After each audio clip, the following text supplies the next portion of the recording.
Lane road झाला आणि एक अडचणीचा मार्ग त्यातला सुटलेला आहे.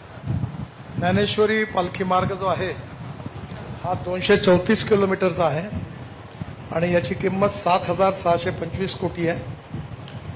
मोहोळ ते वाखरी, वाखरी ते खुडूस, खुडूस ते एरमपुरी, धरमपुरी ते लोणंद, लोणंद ते दिवेघाट आणि दिवेघाट ते हडपसर.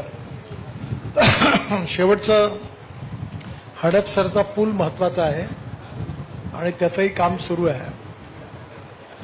यापैकी 4 पॅकेज पूर्ण झाले आहेत, पण 2 पॅकेजमधलं जे उर्वरित काम आहे त्या दिवेघाट ते हडपसर या भागात 65% काम पूर्ण झाले आहे आणि धरमपुरी ते लोणंद हे 98% पूर्ण झालेलं आहे.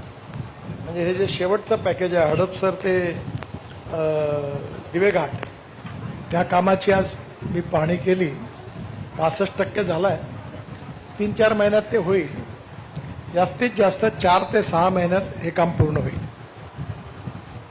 याच्यामध्ये चौपदरीकरण करताना वारकऱ्यांसाठी स्वतंत्र लेन 3.5 किलोमीटरची ठेवली आहे. विशेषतः त्यामुळे त्यांचं पायी चालणं सुरक्षित व सुव्यवस्थित होईल. दिवेघाटमध्ये रस्त्याची रुंदी 2 वरून 4 लेनमध्ये केली आहे, त्यामुळे ॲक्सिडेंट होणार नाही. अनेक ठिकाणी फ्लायओव्हर, रेल्वे ओव्हरब्रिज, अंडरपास हे होणार आहेत.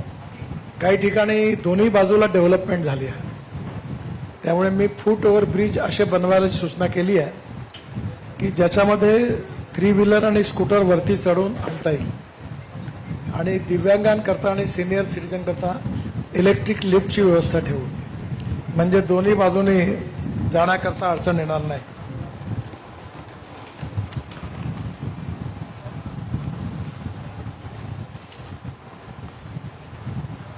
तुकाराम महाराज पालखी मार्ग हा जवळपास 130 किलोमीटरचा आहे. 4,416 कोटी. 3 पॅकेजमध्ये पाटस ते बारामती, बारामती ते इंदापूर, इंदापूर ते तोंडले. त्यापैकी पाटस ते बारामती हा भाग पूर्ण झाला.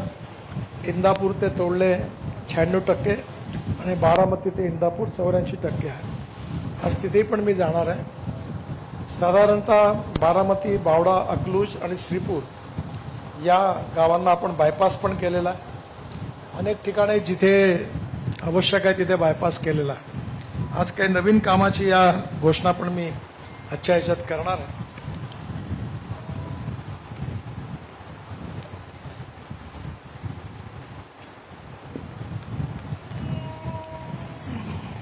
यामध्ये 46 तलाव आम्ही बांधले आहेत. 33.45 लक्ष टन माती मुरुम महामार्गाच्या वापरण्यासाठी आलेला आहे आणि 3,345 TCM क्युबिक मीटर एवढं पाणी स्टोरेज झालेलं आहे. शिवाय अनुदानित प्रकल्प आहे. मी पाण्यावर जास्त काम करत असतो. रस्ते बांधण्यापेक्षा मी शेती आणि पाणी याच्यात 90% काम करतो. मला 17 डिलीट डॉक्टरेट मिळालेले आहेत. त्यापैकी 7 doctorate and delete water conservation आणि ॲग्रिकल्चरवर आहे. याच्यामध्ये पाण्याच्या कामाबरोबर 40,000 आम्ही झाडं लावलेली आहेत आणि ती विशेषतः ज्ञानेश्वर महाराजांनी वृक्षवल्लीमध्ये जी नावं दिली ती शोधून शोधून ती लावलेली आहे. त्याच्याचबरोबर 450 झाडं ट्रान्सप्लांट केलेली आहे. याच्यामध्ये एक आठवण मी करून देतो. स्वर्गीय अजितदादा पवार यांनी कान्हेरी गावाजवळ फॉरेस्टची जागा होती, ते देत नव्हते. तेव्हा त्यांनी कठोर निर्णय घेतला आणि आम्ही फॉरेस्टमध्ये घुसून मोठं वॉटर स्टोरेज बांधलं आहे. कॉन्क्रीटचा बंधारा आहे, बंड आहे आणि त्याच्यामुळे त्या भागात पाणी अडलं. तोही त्यातलं एक आहे.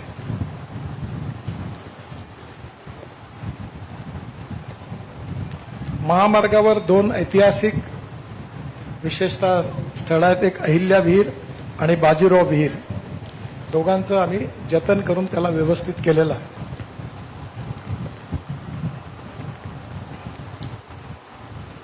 याच्यामध्ये एक इनोव्हेटिव्ह टेक्नॉलॉजी वापरलेली आहे. तुम्हाला माहिती आहे आपल्याकडे मेट्रोमध्ये आणि पुलामध्ये जे 2 पियर तयार होतात त्यातलं अंतर मॅक्झिमम 30 ते 40 किलोमीटर असतं 2 पियरमधलं. पण मीटर 30 ते 40 मीटर. पण आपण आता जे नवीन टेक्नॉलॉजी वापरली आहे त्याच्याकरता त्यात 120 मीटर 100 ते 120 मीटर आपण ही मलेशियातून आणली. मी स्वतः याच्यात इंटरेस्ट घेतला. हा जो वरचा बीम कास्ट होतो यात लोखंड नाही आहे, स्टील फायबर आहे. त्यामुळे कॉन्क्रीटपेक्षा तो लोखंडापेक्षा चौपट मजबूत होतो.